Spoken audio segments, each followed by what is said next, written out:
It's time for HawgSports Live from HawgSports.com, a division of 24/7 Sports, presented by Crain Automotive. The Crain Team's got 'em. Visit them online at crainteam.com. And now with the latest breaking updates on HawgSports, here's Trey Biddy.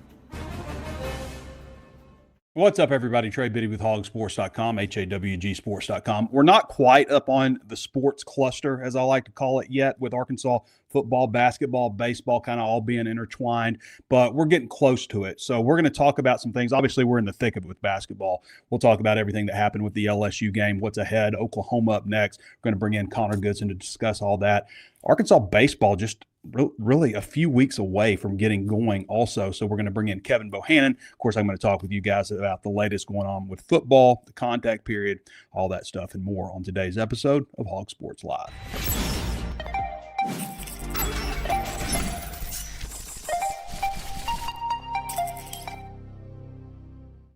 The Crain Automotive Team has 16 locations across our state and is home to the Crain Commitment. You'll find Ford, Chevy, Buick, GMC, Hyundai, Kia, Volkswagen, and access to thousands of pre-owned vehicles. Vehicles for every lifestyle and every budget. Even if you're not in the market for a vehicle, the Crain Team Service Centers offer the latest in vehicle diagnostic technology and certified technicians to take care of your vehicle and get you back on the road. Check them out at crainteam.com. Hog Sports Live is driven by the Crain Automotive Team. Woo! You've done it. Now you're the Crain Cash Champ. You just won big with the Crain Team. Go ahead, soak it up. How could you not feel like a winner? You dominated with our low price guarantee, and you got way more for your trade. Plus, with statewide delivery on thousands of vehicles from 16 locations, and the fact that we'll beat any other dealer's price, we make our Kansans feel like champions every day. That's winning. That's the Crain Team. Visit crainteam.com. All right, 4,755 vehicles right now at the Crain Team. Arkansas football scholarship distribution, just kind of one look back at where things stand. I've got them at 89.67. As we know, the rule is 90.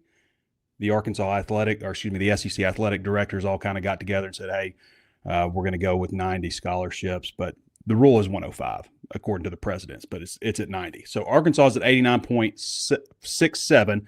Two guys on a third of a scholarship. One guy who had the other third is into the transfer portal. That's just for this semester. I don't know that carries on to next semester or how they'll treat that exactly. Maybe they have one spot left. That's where they are right now.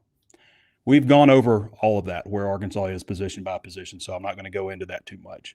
A source close to the program has indicated to me that out of the $22.5 million that's allotted for revenue sharing across all sports, this is all Power 4, G5 programs, they can do up to 22.5. 14.5 of that is being allocated for football alone. 2.5 comes off the top for scholarships to help pay for the increase in scholarships. 14.5 of that is being allocated towards football, according to this source. It's not an official deal from the University of Arkansas, which kind of falls in line about what we were thinking, somewhere between $13.5 to $14.5 million. So if Arkansas has a $25 million roster, they will need to have raised $10.5 million in NIL to get there. I come at 25 because that's what I think is probably the number that Arkansas needs to be at if they're going to say we're in the upper half of the SEC. I do think, as I indicated on the last show, that this is a better footprint or better model for Arkansas because of the footprint. You now have a footprint that extends from one side of the United States to the other. That was never the case with high school football recruiting. We talked about some of the guys out of the defensive line class. Like if I'd have told you that, getting Trajan Odom from Ohio State, who was the number, what was he? He was a 4-star prospect. He was somewhere inside the top 500 prospects in the country. Getting him over Ohio State, getting Zadavian Sims over Oregon, who was the number 112 prospect in the country, getting Carlin Jones over USC, who was the number 216, beating out Auburn and others for Jamonte Waller, who was number 105, and also bringing in Charlie Collins, all in that class of 2024. Well, Odom is 2025, but the other guys are 2024. You'd be like, wow, this is an incredible, maybe the best defensive line class in Arkansas history. And as we also talked about, according to Razorback and NYC, a poster on our board who likes the analytics, he was saying that it's 2.57 years, which we kind of know, but just to have it, the research done, 2.57 years before a defensive lineman really comes into their own in college.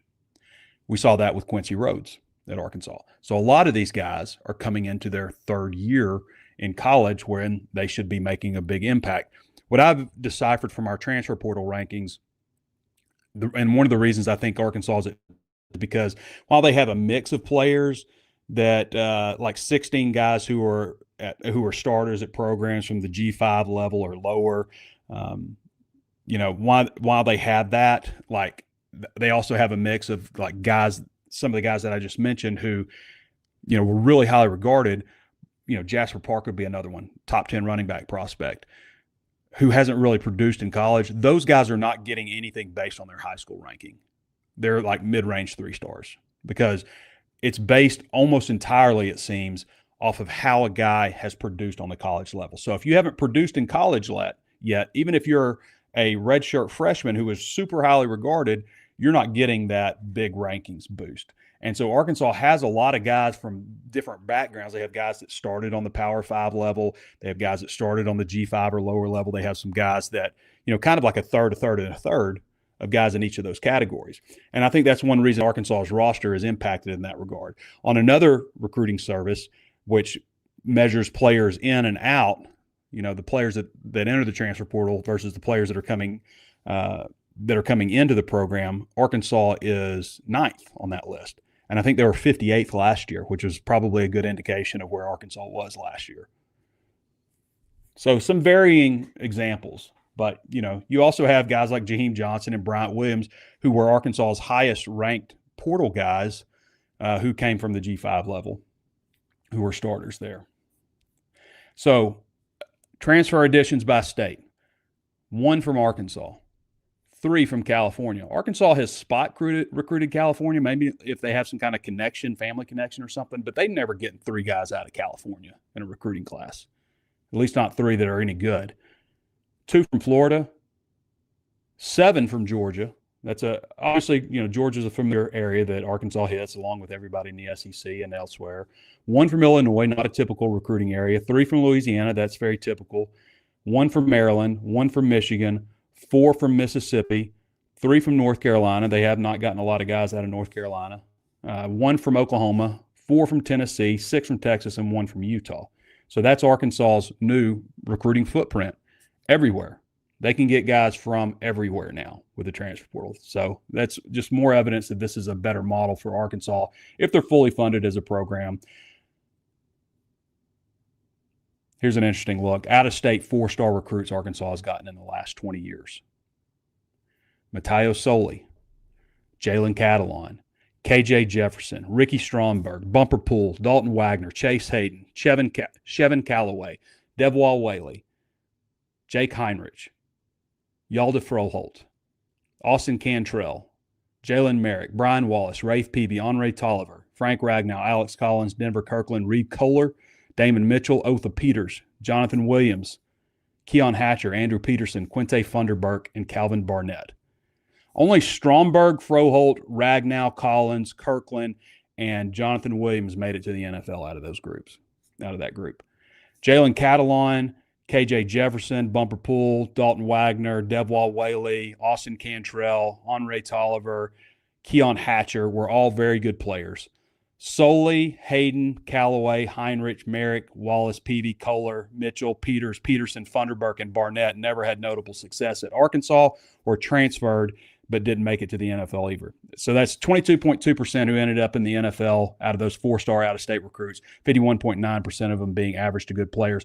Most of the guys that Arkansas got from outside the state of Arkansas traditionally were guys that, maybe in-state school like LSU or Oklahoma, didn't really pursue that heavily.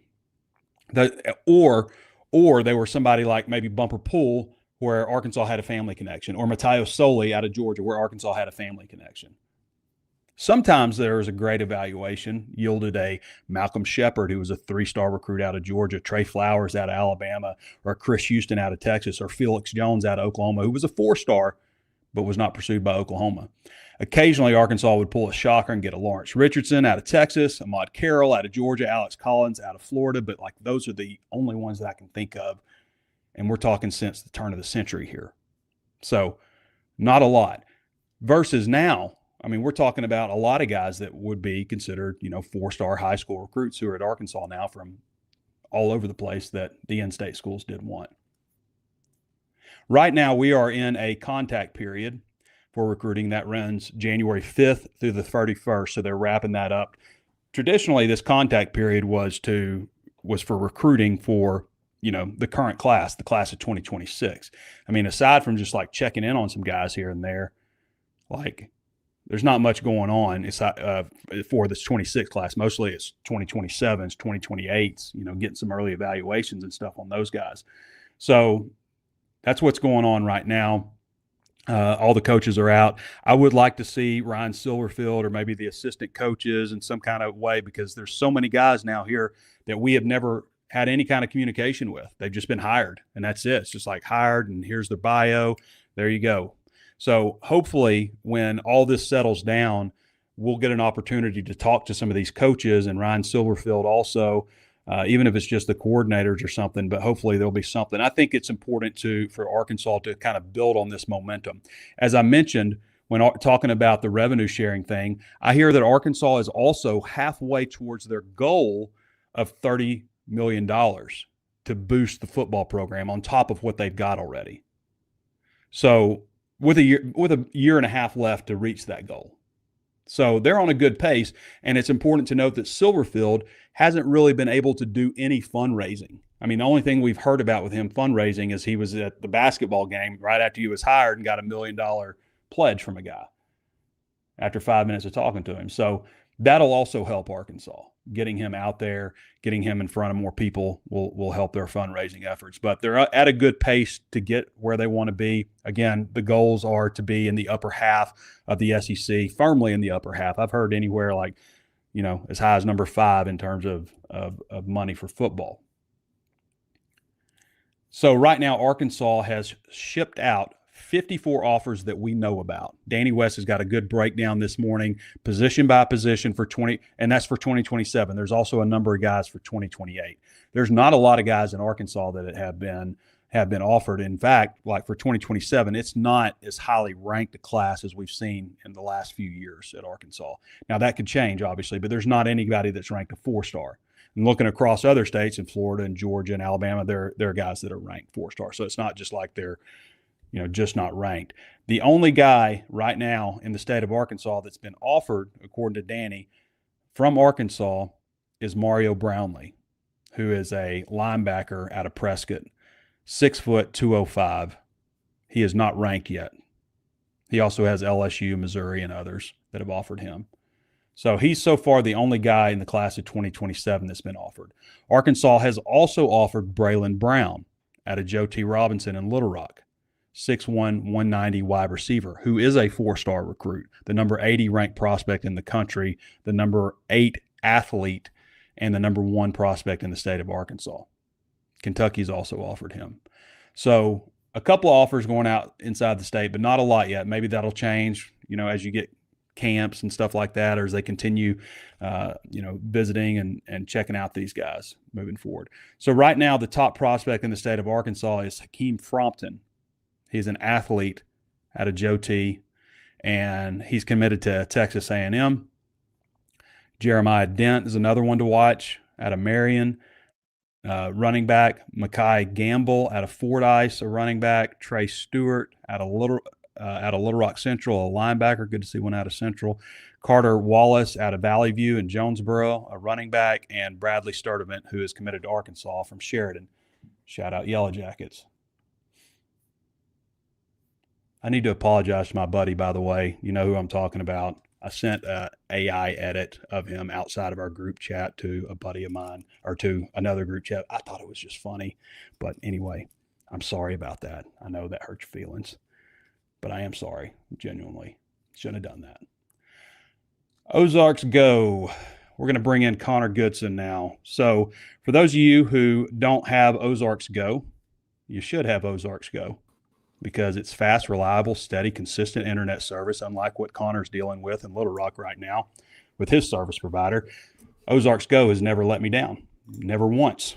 It's just been consistent and reliable. 479-684-4900, ozarksgo.net/hog to find out if they're available in your area. Connor, how's it going? Can't complain too much now that we got the internet back up and running. Been a little bit in the caveman days this morning, but hey, we're all good. Haven't had any outages since, so we're back on, man. Well, good. Well, I hope you're staying warm down there. I know it wasn't really the storm of the century kind of thing that we were hearing about, I guess. I don't know what it's like in Little Rock though. How's everything going down there? It's pretty bad. It's like a big thick layer of ice, and then there's just some soft snow sleet mixture on top of it. So the roads are pretty bad in our neighborhood, but I know my dad, he works at UAMS. He had to go into work today, and he said the interstates are pretty much clear already. So seems like the main roads are good, but some of the back roads are still a little sketchy and with some sleet and ice. So yeah, I feel like we dodged a little bit of a bullet with no power outages at all, and for the most part, people staying safe down here. Well, you weren't able to make it to the game, obviously, because of the weather, but I went. So I don't know if you've noticed, Connor, because I sit behind you, but I'll go and sit in the press area for a while, maybe a half or part of the game. And then I like to go sit in the stands. So I've got friends that have tickets and stuff. So yesterday I sat down really close to the Arkansas bench and stuff. And it's cool to be able to, like, I lose myself in a minute because everybody will stand up and I'm just sitting, because in the press area you're just not allowed to do that. And it's one of the reasons I like to go sit in the stands. But I thought it was a great environment Saturday. It wasn't always the prettiest game, but man, what Darius Acuff did, hitting 10 straight shots and just completely willing Arkansas to the win, just taking over, willing them to victory. Yeah. What do you think of it? Yeah, I thought it was a really, really good crowd. It definitely came across on TV too that it was a really good crowd. Looked very packed in the lower bowl, which I was excited to see. But yeah, Darius Acuff, man, special talent. Arkansas fans need to really appreciate him while you have him, because he's a special talent that doesn't come around every year. The only issue is that it took that Darius Acuff just going nuts in the second half for Arkansas to really kind of get some momentum and put away a very shoddy LSU team. They came into conference play better than they expected, but since conference play started, they haven't really been super competitive outside of a couple of wins here and there. But Arkansas, they have an issue where they're just not consistent, and we talk about March and them going on a deep run, and we see the potential of this team, man. When they're rolling, they can beat anyone. They are Final Four potential, but then they're also capable of losing to anyone. And if they do suffer an early exit in March, it's that consistency thing that's going to come and bite them again, where they're just not putting a full 40 minutes together. I'm starting to wonder if it's not a home game thing, because they've had some poor games on the road, as much as it's not putting back-to-back games together. Just like they just seem like two different teams a lot of times. Yeah. Now, stuff is contagious also. Like Billy Richmond was the only guy that shot well from the free throw line. He was 3 of 4. Everybody had a bad shooting night from the line, including Acuff, who was 1 of 4. Yeah, even Acuff went on that stretch. He assisted on 23 straight points there and made 10 of his last 10 field goals. He gets up to the line, and you're thinking, oh, well, he's going to ice this game right here with 2 free throws. He misses 2 free throws right there that could have, iced the game. And so, you look at the free throw shooting, just it's kind of been the one thing that you're a little concerned about, because, Arkansas is capable of going 88% from the line or 85% from the line on any given night. And then they turn around, they go 7 of 18, 39% on a random, Saturday against LSU. It's just another kind of data point that's just like this team just needs to – they lack focus and just that lock-in mentality for 40 minutes. And the free throw line is something that concerns me. The rebounding, it's a little concerning that Cal still has to, get up there and say that his big men, they're not bringing the energy consistently that he likes to see, and that he's having to, really pushed them to be effective on the glass and at the defensive end. Those are concerning. And like I said, if Arkansas has an early exit in March, those consistency issues and those little things are going to be the reason why, not necessarily, a bad shooting night or anything like that. It's going to be just because they're not doing the little things consistently. All right, before we get into Oklahoma, which has lost 6 in a row, Arkansas right now is tied for second in the conference behind Texas A&M, which is 6-1. Arkansas is 5-2. Florida is 5-2. Kentucky is 5-2.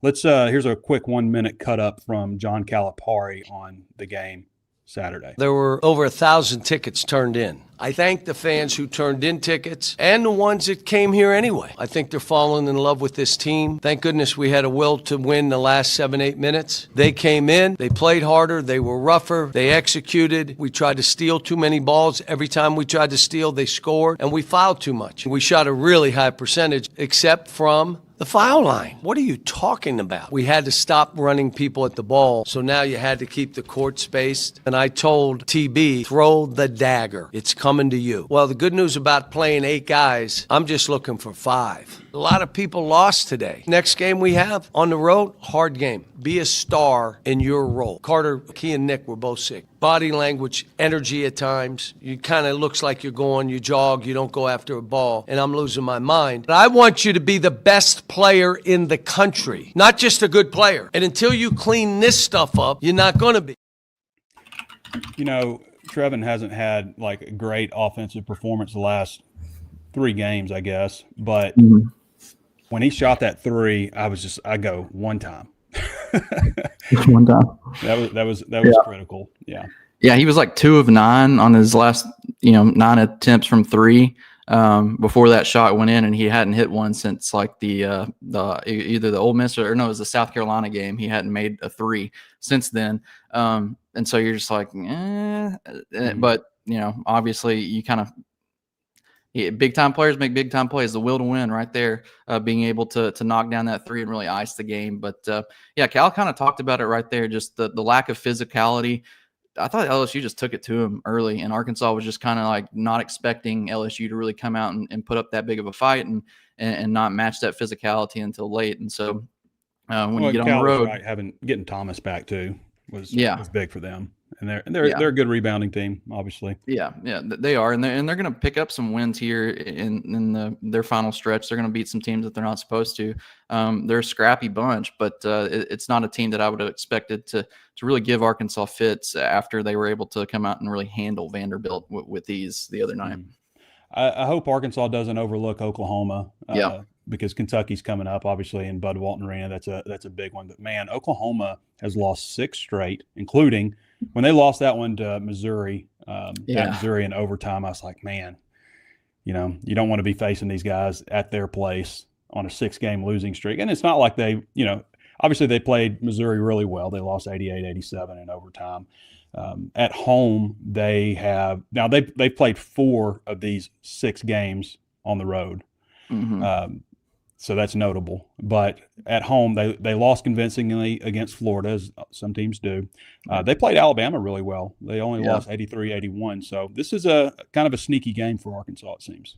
Yeah, Oklahoma's had chances to beat Texas A&M and Alabama, two of the better teams in the SEC. They've had their chances in those games, and it's going to be one of those weird road games where Arkansas should, handle business. There's nothing that sticks out about Oklahoma that they do particularly well. They're better offensively than defensively, but you do have that carrot out in front on Saturday with Kentucky coming in, all that's going, the emotion surrounding that, even though it's in Bud Walton this year, just that kind of, out there in front, it makes this the perfect trap game. It makes it, especially with how inconsistent Arkansas has been. It would not surprise me if Arkansas was in a dogfight there, but it is one of those games that you also kind of look at as you just talked about it. Arkansas's had this thing where they do the struggle on the road, and then you get back into Bud Walton and you're really you're a lot better. You look like a different team. So this is the perfect opportunity for Arkansas to kind of shed that narrative that they're only good in Bud Walton and pick up a road win that they obviously should win.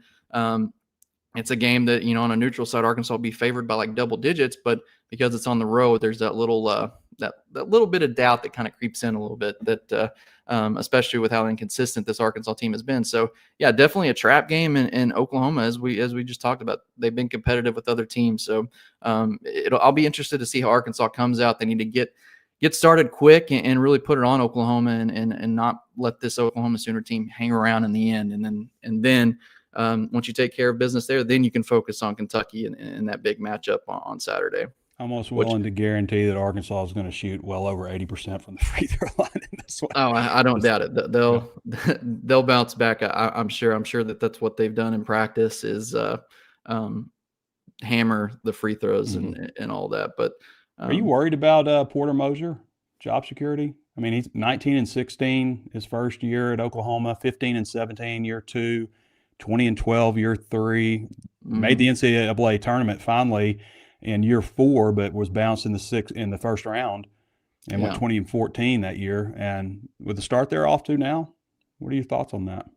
Yeah, I think that I've heard a lot of people up there in Norman just not really pleased with it, but also football is kind of rolling for them. So they're also like, it's one of those things where it's like, do you want to make a coaching change here and try to go after, or do you want to kind of ride it out? But I don't think that an 0-6 start or whatever 0-6, I believe right now, if it goes 0-7, 0-8, it's pretty hard to defend that. And it's pretty hard to keep a coach, even if you're worried about the finances for a football team and all that. I just don't see any way, unless he has some miraculous turnaround to get them on the bubble, that he'll be back in Norman, and that would be a big job that comes open in the SEC for sure. Wager wagon time, Connor. I was Let's go. Right on the under and wrong on the over. We didn't have you on last week to make the bet, but let's see if we finally agree on something. Arkansas is -5.5 on Bet Saracen, Arkansas's #1 sports betting app, and the over-under is 168.5. What are your thoughts on this one against Oklahoma?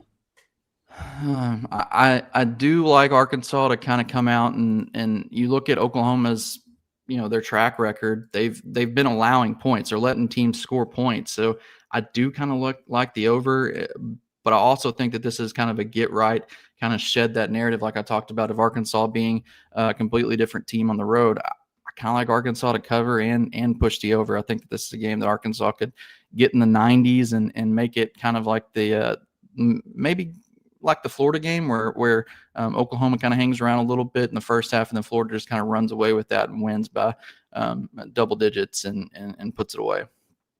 So you're taking Arkansas on the over? Is that what you said? I think so. Yeah. Yeah. Yep. I think I'm gonna agree with you on the over. I think I'm gonna agree with you on both counts for the first time, Connor. Let's go. Let's go. I don't know if that's good or bad. Well, we haven't done it so far, and it's been mixed, so it can't hurt. I also need to add something. So last week for the Vanderbilt game, I got on Bet Saracen, and I was looking, and they had a prop for Malik Thomas. It was a prop that was like plus 1,000, and it was three made threes, 2 steals, it was 3 made threes, 3 assists, and 2 steals. He was 1 steal off of hitting that, and I put a little bit of money on that, and I was hoping, please just get back in there and get one more steal. That would have been nice, but man, I was so close to hitting that. It was plus 1,000. So yeah, some good prop bets on there too. So yeah, there are a lot of good prop bets. Bet Saracen is Arkansas's #1 sports betting app, and if you use the promo code BIDDY250, capital BIDDY 250, and you can also use the link below, and you put $25 down on your first bet when you sign up at Bet Saracen, you'll get $250 back in bonuses to bet on the site. So be sure to sign up if you haven't done so already. Use that promo code. Bet Saracen is Arkansas's #1 sports betting app. Connor, thanks for coming on. Yeah, appreciate you having me, Trey. All right, everybody, it's Connor Goodson. Follow him at Connor Goodson on X. Arkansas's Fab Five for Bet Saracen. Dude, you ever bet on bowling? Only if I'm in the tournament. So you bet on the other team, right? Hey, this aggression will not stand, man. Who's got a lock for Sunday? I need to bring home the bacon. Not sure about you, but I take comfort knowing those dudes make their plays on Bet Saracen. Arkansas's favorite sports betting app. Who is that guy? This guy is Kevin Bohannon, and he is joining us after he gets a sip of his drink right now on the Ozarks Go hotline. Kevin, we're just a few weeks away from baseball season, Shriners Children College Showdown. You got Oklahoma State Friday, February 13th, TCU the 14th, and Texas Tech the 15th, coming from our friends at Flow College. Flow Sports, yeah. It'll be a lot like the weather this past weekend. I mean, unexpected. Don't know what's going to happen, but when it gets there, you may be happy or sad. You never know what's going to happen. So a lot of people get tricked into signing up for the discounted yearly membership when they just need the monthly. We know how it goes. Pay for $149, and you want to only pay for $19.99. So yeah, you can go to Arlington as well, and I'm looking forward to going down there. So it'll be a good trip. And this Arkansas team, there's a lot been written about them on the national level, national scene, just like it is every year. Arkansas's the winningest team since 2017. That's what I consider the golden era of Razorback baseball. They've got 383 wins. The only thing they're missing is that national title. And I just put out an article on the site of 5 players that need to have really good seasons for Arkansas to make another run in Omaha. Yeah, who are these 5 players that's going to take them there? Yeah, first of all, Hunter Dietz. He came in as kind of 1B to Gabe Gackle in the same recruiting class. Those 2 guys are entering their 3rd year. The difference is Gackle was a freshman All-American and then had a really good end to his sophomore season last year. Even though he started out the year as the Friday night starter, he came on at the end as a reliever out of the bullpen. But Arkansas is going to put him back in that starting rotation to start the season. I think he's going to be that guy. They need Dietz to be that guy. He's got all the physical tools you could ask for. He's 6'6", 230, lefty, and just has all the projection that MLB scouts drool over. So mid-90s fastball, really good, tight 12-6 curveball. And he's been hurt. He's pitched 2 innings, I think, since he came to Arkansas. So he got better in the fall. He's looked really good so far in preseason scrimmages. I've only had 1 open to the public so far, so we've gotten to see him very little bit. That was a start that he made. Fastball's there. He can dot his fastball both sides of the plate. So he's number 1. If he's in the rotation, he's a good 1-2 punch with Gackle. And I think Gabe will come out and do his job this year. So if Dietz can be that 1-2 punch, and you've got a rotation that can carry through SEC play and into the postseason. Number 2 on the list is Damian Ruiz, projected starting left fielder that come over from Lamar. They brought Ruiz into play, and that's the thing when you bring in a highly coveted transfer portal guy, you want him to come in and play. Well, the fall, he was just kind of average, and some transfer guys come in like that, and new place, new setting, trying to get adjusted to everything, new level of pitching, going from the South into the SEC. So now Ruiz came out in the first scrimmage, had a couple of hits. One of those was for extra bases. So they think he'll settle in at left field. That's what they want him to do. Come in and hit. He doesn't have to be Charles Davalon. You don't have to be that guy that hits 14, 15 home runs, hit the top of the lineup, but you need to produce and play a solid left field out there. Number 3, Kuhio Aloy, the second of the Aloy brothers. Arkansas is going to miss Bahiva, but Kuhio could help lessen that hurt feelings coming into 2026 if he can come out and start the year like he did last year. He was one of the best hitters in the nation. He had Arkansas fans having flashbacks of Charlie Welch in Arlington coming in, hitting home runs and pinch hitting situations. But he just settled into a DH role. Now, if he wants to take a next step as a player, he needs to be that everyday right fielder. And that's what MLB scouts are looking for. He's got a great arm. He came into college baseball as a pitcher at BYU, and he was 92, 93. Came to Arkansas, of course, as a hitter. Didn't know what position he was going to play. Now he's kind of settled into right field. He's got to stay healthy. He missed the first weekend of scrimmages I think he rolled his ankle. So I think Coach Van Horn said they're getting all of that stuff out of the way for him early in the season. So he's not beat up during the year. So if he can be the everyday right fielder, provide some protection to Micah New and Ryder Helfrich in the middle of the lineup, that's what they need to keep that lineup going and not have any holes. Carson Brumbaugh, look, there's been a lot been made about this freshman coming out of Oklahoma. 6'3", 215, mid-90s arm.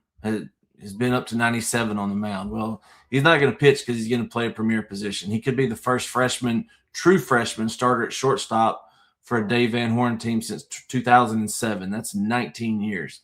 Those guys don't come along every year, Trey. So Brumball battling out with TJ Pompey. Looks like Pompey is going to slide in over at third. Brumball is going to be your everyday shortstop. Now, if they can't figure it out and it can't, be consistent like they want, but, Nate Thompson, Dave Van Horn, they think he can be the everyday shortstop. So he comes in, has a good year. He could be one of those freshman All-American type guys, especially if you're at a premier position for a top team in the nation. That's going to put you on postseason list for sure. And then the last guy is Reese Robinette. A lot of fans, it's kind of mixed on Reese. They want him to do well because, look, he grew up in Arkansas and played showcase ball with a lot of Arkansas guys. And he just came kind of as a walk-on, just, show up and didn't do much, played in 14 games his first year, and then didn't see any action his second year. He shipped off to the Northeast Collegiate League, played for Martha's Vineyard, and it was kind of on a tryout situation. Said, look, if you do good, come back and you compete for the first base job in your third year. That's exactly what he did. He hit 331, hit 9 home runs, 32 RBIs, and then came back last year. Best defensive first baseman for sure, but couldn't really hit. And when Nolan Sousa went down with an injury, they had to slide Cam Kojal the second. It was Reese Robinette's turn. So he worked on his swing in the offseason. He's more short. He's more compact, quick to the ball, and he's gotten some more muscle. He's, that 6'3" frame is carrying a good 215, 220 right now. And Coach Van Horn is excited about his potential for the year. I'm excited for him. I've known the kid since he was 10, 11 years old. I'm looking for him to get out there. If he can get to double-digit home runs, that helps the lineup out even more. SEC first baseman should be a middle-of-the-order guy. It shouldn't be a guy hitting 7 or 8. You look at all the good teams in the country, and they've got a first baseman that can go out there and mash, and Reese can do that this year.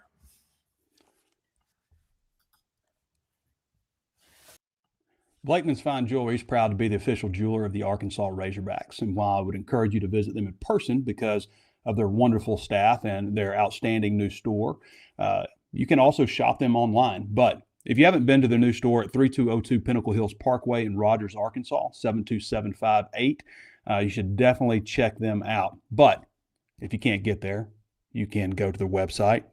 And they even have delivery, or you can book an appointment online also. Built on tradition since 1987, Blakeman's has been Northwest Arkansas's trusted destination for exceptional jewelry and personalized service. So be sure to visit them at their brand new location, 3202 Pinnacle Hills Parkway, Rogers, Arkansas, 72758, or shop them online. One of the most impressive things I think that Ben Blakeman has done, in addition to this new store, which is outstanding, but just the people that they have there. Not only are they good at their job, but just really good people that are invested in Razorbacks. In fact, Blakeman's is the official jeweler of the Arkansas Razorbacks. Back to our regularly scheduled programming with Kevin Bohannon. So, K-Bo, tell us what's next. Obviously, we've got this this deal in Arlington, and then anything in between there. No, they're going to go out, scrimmage. They're having to do a lot of stuff inside because of the weather and everything. But they've got over 50,000 square foot indoor facility where they can do live scrimmages out there. They don't have a full field where you can hit home runs or anything like that, but they can work on everything that they need to do. Before they were starting, the first day of scheduled practice that they could start, they were doing stuff before then. So it's not like they haven't gone over bunt coverages, different situations for pitchers, where to go in certain things, the signs, all the little stuff. They've already put that in. Now it's about, developing that team chemistry, going out there and getting everything, getting arms built up. That's the biggest thing that Coach Van Horn and Coach Hobbs want to do right now, is get these guys built up to where they can, go into the first weekend of 4 baseball games, because they're going to play Tarleton State on that Monday at Globe Life Field, which is a separate deal. Yeah, it's a separate deal. Yeah. So they like There's playing. No TV for that, right? No TV for that right now. They may pick it up on ESPN Plus or something like that. So that's the big thing, is get guys built up to where they can go out there and pitch that weekend without having to worry about anything. If you remember last year, that was the weekend that Gage Wood went out in that third game with his shoulder, and he was gone until the end of the season. So keep everybody healthy, especially this time of the year, the way the weather is, the temperatures. They're getting guys built up, get that depth built up, and go out there and have a good weekend in Arlington. All right, K-Bo. Appreciate all the insight. Stay warm. You bet. I'll do it. It's right. balmy 14 down here in Little Rock right now. Yeah, that's a chilly one. All right, Kevin. Everybody, you can follow Kevin at K-Bo Baseball Guru on X, or read all of his content at HawgSports.com, HAWGsports.com. Appreciate you, Kevin. Thanks, Trey. All right. Questions, comments? Let's check out some of our comments. So, Brandon Folkert says, we always struggle against Oklahoma. Maybe. I don't know how to find, where's the series? I guess I could check out the game notes and we could see what Arkansas's record is against Oklahoma and what they are here lately. Chris Pope says, I think you're exactly right on the money. I'm not sure what you're talking about, but I appreciate that. Will says, can't really count Cantrell. Why not? Austin Cantrell? Why can't you count him? Sorry, can't count Wallace. He never made it to campus, correct? Brian Wallace definitely made it to campus. Late Brian Wallace, by the way. Sad deal there with losing Brian Wallace. But Brian Wallace was here and graduated from here. Mike Freeman says, Keon Hatcher was my favorite at Owasso, Oklahoma. The thing I remember about Keon Hatcher, and Keon's one of my favorites too, and I know Danny West, one of his favorites also.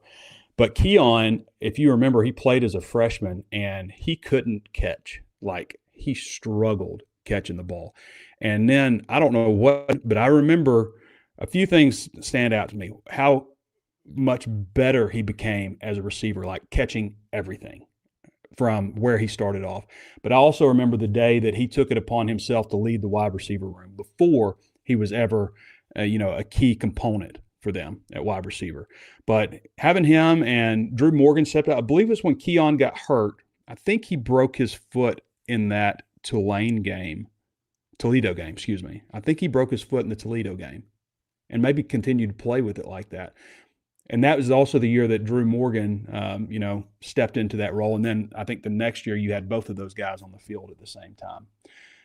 But Keon, definitely one of my favorites also. And a guy that, like when you talk about the best wide receivers that Arkansas has ever had, a lot of those guys didn't make it to the NFL. Both of the guys I just talked about were really good receivers here. Drew Morgan and Keon Hatcher. Neither of them made it to the NFL. Dominic Reed didn't have as good a senior year as he did a junior year. But with all that speed and leaping ability and everything, never sniffed the NFL. A lot of guys. A lot of guys, when we talk, Matt Landers, think about how good Matt Landers was for Arkansas. No NFL career. Isn't that interesting? A lot of wide receivers that we talk about never made it that far. So, yeah, like Keon Hatcher. Tommy Smith 2089 says, talk about the sports on campus that are actually successful. Too much jabber about a football program that's irrelevant. So Tommy Smith is a little out of touch here, as you can tell. So I could sit here and talk about some of these sports. And yes, it's great that Arkansas is having success in these sports, but nobody reads it. Like nobody looks. Like we have tried to do things like on softball. I can't spend 4 hours doing softball stuff and, 12 people read the article. So like, yes, if people would read the stuff, then we would talk more about it. But just because Tommy wants to see it doesn't mean it makes sense to talk about. But we're also talking about basketball and baseball, which is successful. And everybody cares about football except for Tommy Smith, who's out of touch. Philip Doolin, 7467, are we worse off at safety now than we were at D-line last year? Well, I don't think that they did a great job at safety. They did a great job at a lot of other places, I think, compared to where they were last year. Are they worse off at safety now than they were at D-line last year? They were pretty bad off at D-line. I mean, they had Quincy Rose, they had Cam Ball. They had some other guys. Boone was okay. Philip Lee had a little bit of time where he was all right, But overall, it just wasn't a very deep. Danny Sauli was okay, but overall, it just wasn't great. It wasn't great on the defensive line. They didn't have very much depth at all. And that really cost them in the fourth quarter games. Time and time again. I went over last week about all the games where they just couldn't stop the opponent when they had to get a stop at the end, and the opponent just ran the ball, just ran, kept the ball away, clock, got all the way down, took a knee. Are they worse off at safety now? It's hard for me to say, compare those two things because apples and oranges, but I think that they'll probably be better at safety because there's not anywhere then to go but up, as they say. They were just so bad at safety last year. But hopefully being better on the defensive line this year, which I think they will be, will lend to them having a better secondary because we know it's all connected. But yeah, they need a couple guys to really surprise you at safety. Philip, that's what I just read. Are we worse off at safety than we were D-line last year? He asked on two platforms. He went Facebook and on on YouTube. Okay. We got a Kentucky fan in here. It says Kentucky 85, Arkansas 78, LOL, cry face laughing. I don't know what you would be laughing at as a Kentucky fan right now.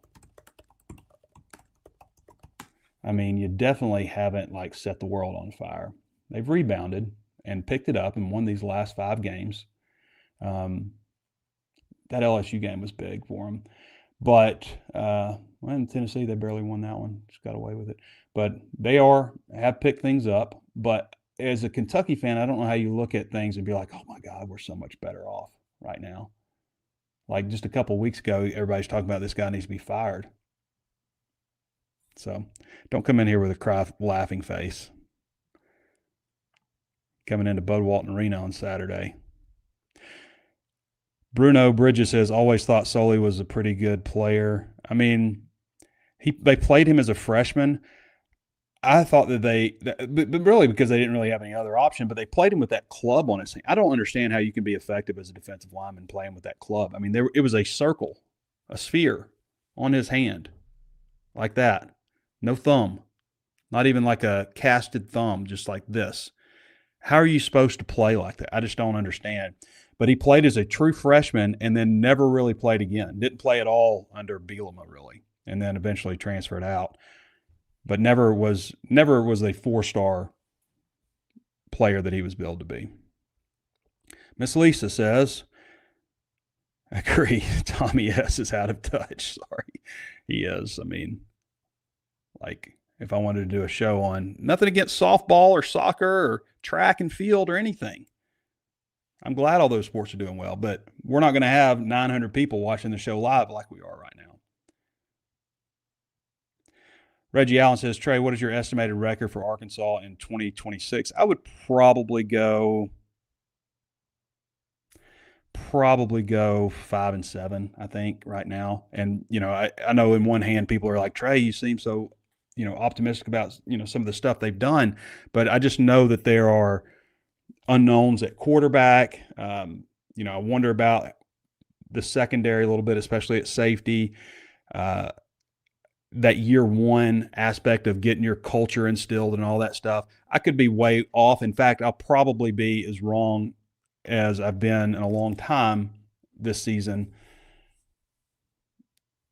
because everything's so new. There's so much change. I just don't know what to expect in a lot of ways, I guess, because so much of it's going to come down to coaching. We broke down special teams, penalties, turnovers, the importance of all of those things on the last show and how Arkansas just really failed in all those categories last season. One of the reasons that they were a 2-win team, not the only reasons, but one of the reasons. So there's just so many factors that come in. I do think that they have got players with ability. I just know that everybody else in this conference has that also. They all have players. So I think that Arkansas has a starting point with players, like a good enough roster if they can get good quarterback play to have a winning season.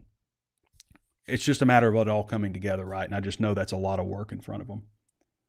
Thank you for the question. Unrelated, apostasy.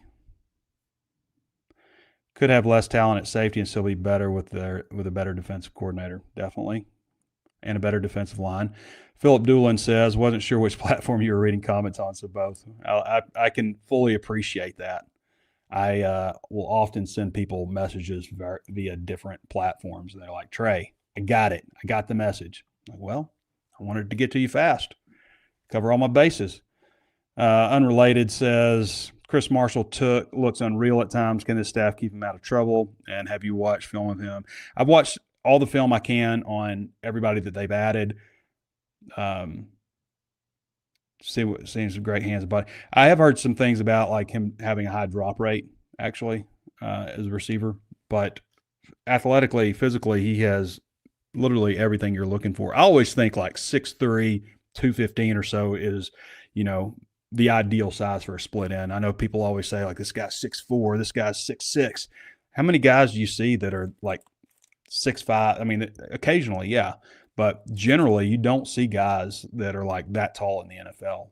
A lot of the best receivers who ever came through are about 6'3". Terrell Owens, for example, 6'3". What was Julio? What's his height, weight?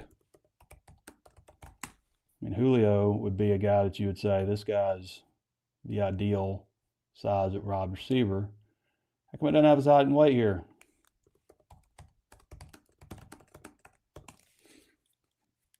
Yeah, there it is. 6'3", 220. Julio Jones. Terrell Owens. 6'3", 224. I know there are other great wide receivers that aren't at 6'3". Okay, let's see if we can get some questions now from the Razor's Edge. Okay. Here we go. First, I need to tell you about our friends over at Walker Brothers, by the way. If I can bring up Walker Brothers. There you are. Well, I don't have the thing up. I keep messing up our Walker Brothers ad. Yesterday or Thursday, I had a guy on my watch. He's like started trying to answer me questions. But Walker Brothers brings you the finest men's clothing from around the world, carefully selected to last, fit right, and help you look your best. From distinguished luxury wear to game day essentials, from the perfectly fitted pair of jeans to a meticulously fitted suit. Experience that undeniable confidence that comes with perfecting your personal style. 577 Millsap Road, Suite number 6 in Fayetteville, where they have been for as long as I can remember. There was a time where they're actually on the square, but this is over, closer towards the mall area, over on that end of town. But they have a brand new store in Rogers that is outrageous. 3503 South 55th Street, Suite 101 in Rogers. It's over by that, what is it, Woodstone? Not Woodstone. What is that new spa area? Anyway, a lot going on over there. But this place, it's literally, when you walk in, you're like, this is like a club.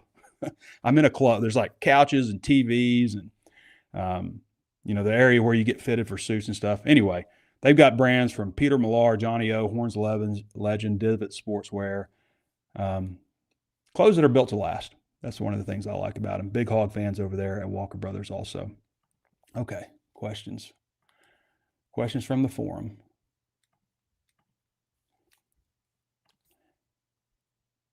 Okay, so this is probably more of a question for Danny. This is from MDW, if he's on. Is there any real chance that Arkansas might sign a high school player or two during the February signing period? It didn't.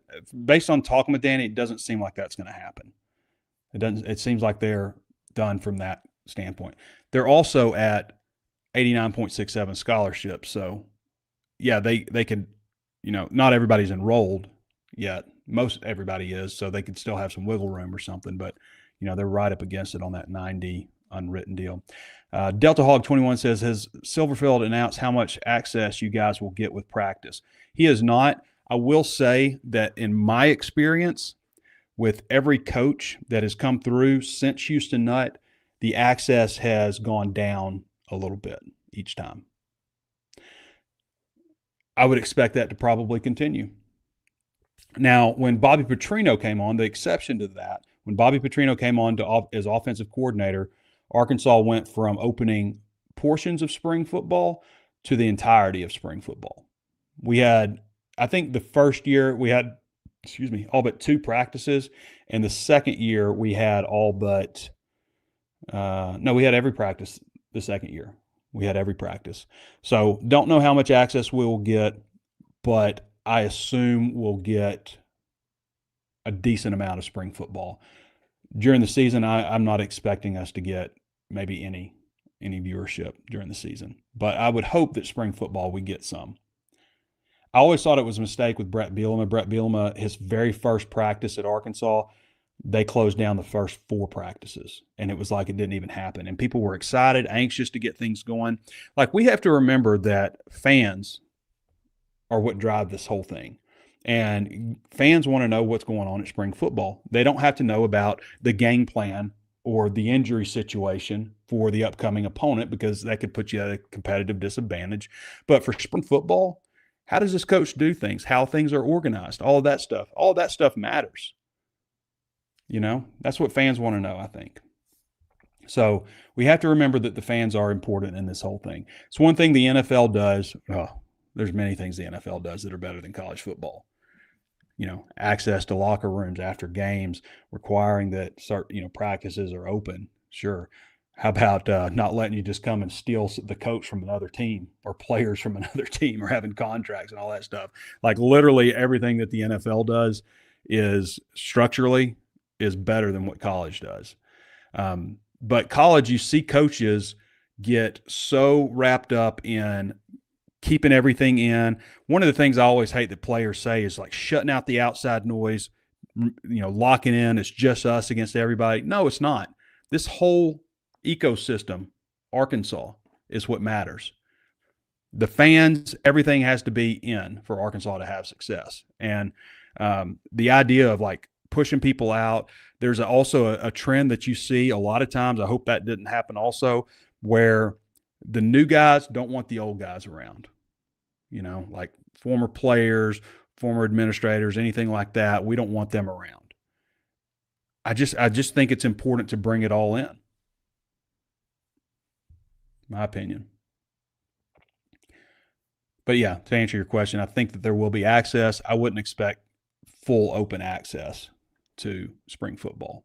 And that's just kind of the nature. It's not like just Arkansas. It's what everybody's doing around the country. It's not just Arkansas. All right, I'm going to read your name. Willie B. Hardigan. What's up, T-Nips? How many soapies did you drink for the snow day? Soapy is a term for beer, I guess. Soapy's term for beer. I did the White Russian thing I said I was going to do.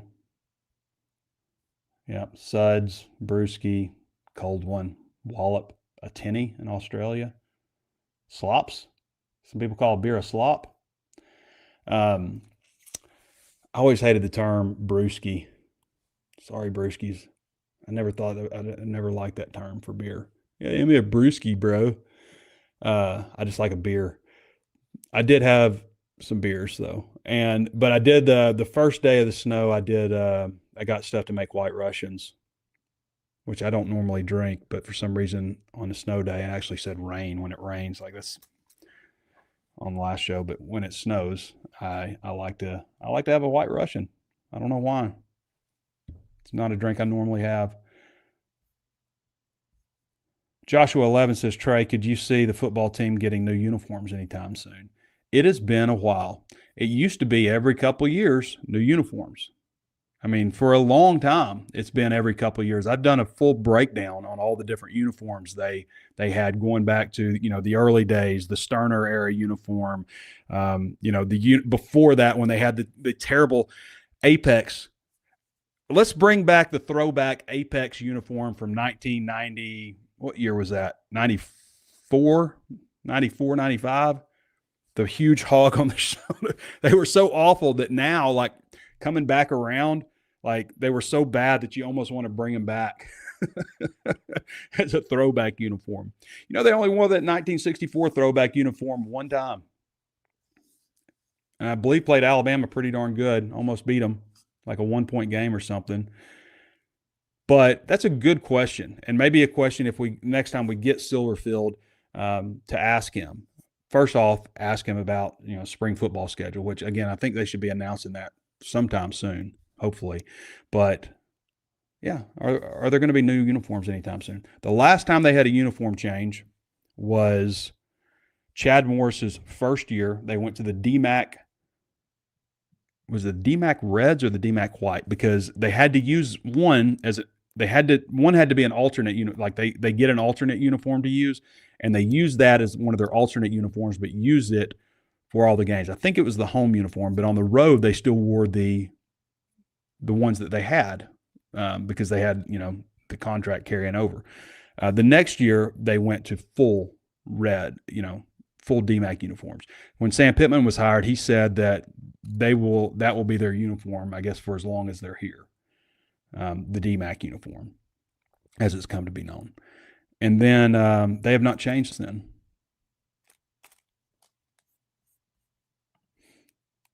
The uniform combination that I like the least is white helmet, red jersey, and whatever you want to do on the pants, white or red.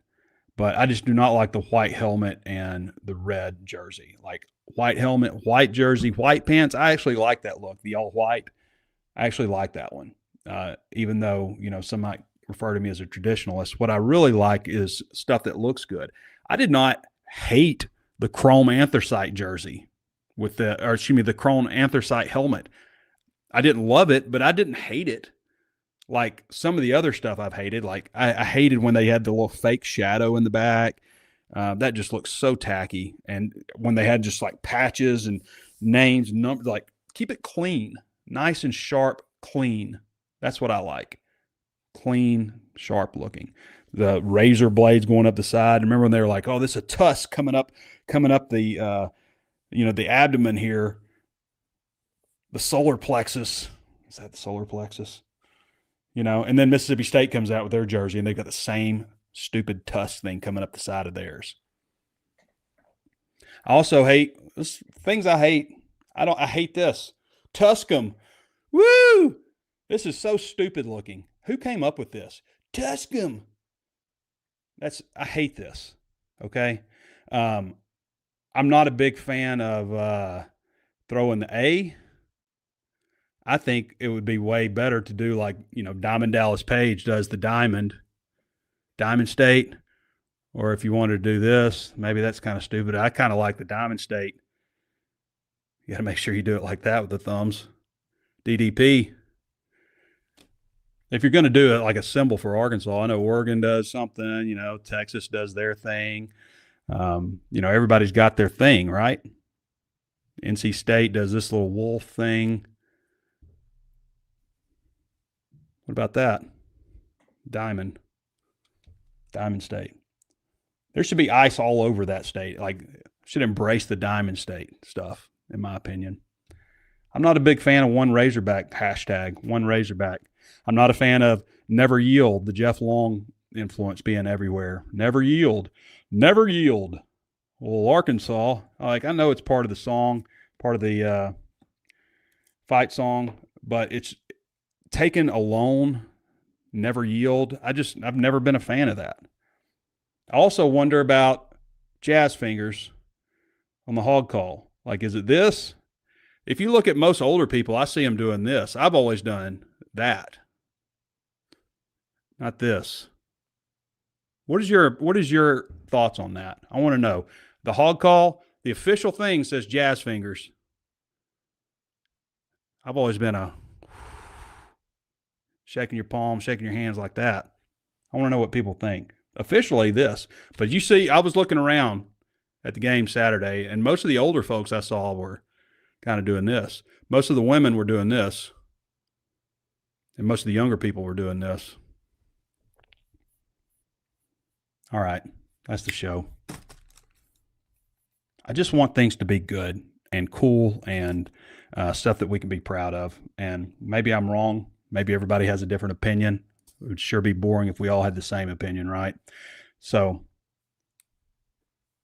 I hope everybody enjoyed the show today, though. I hope we all have the same opinion there. And I want to thank everybody for hopping on. Thank Connor Goodson. Thank Kevin Bohannon. Again, sorry to my buddy about sending that. I just thought it was funny. I didn't think it through. I didn't mean to hurt you, bud. That's the show today. All right, everybody. Appreciate you joining me. This is HawgSports.com. We'll be back with you guys on Thursday.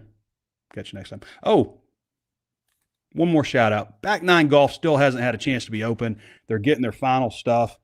They're getting their final deal. Let's see. In Fayetteville, which we've needed this. And it's 4 hitting bays. They've got several different packages, but you can sign up. But it should be open soon. The weather has caused a bit of a delay, you know, making sure you get all your permits and all that stuff. Sometimes that's difficult in Fayetteville to get all that stuff in line.